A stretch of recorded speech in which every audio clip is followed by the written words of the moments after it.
Hey guys, I just want to do a quick review for you on this TDS ppm checker here.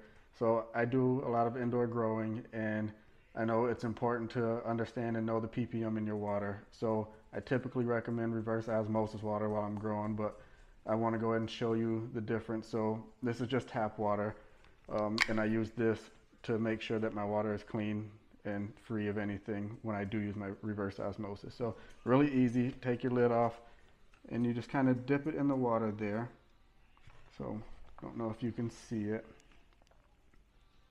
So I did a check on it earlier, and I think it showed it was around 97 or so ppm. So, not terrible, but like I said, when I'm doing my growing, I use reverse osmosis, so I want 0. But like I said, and it also, if you can see at the bottom, shows the temperature of your water. So I'm sitting at around 73 degrees or so right now. So, I mean, it's really simple to use. It's important for your plant health. And if you are doing indoor growing, I recommend you have something like this on hand.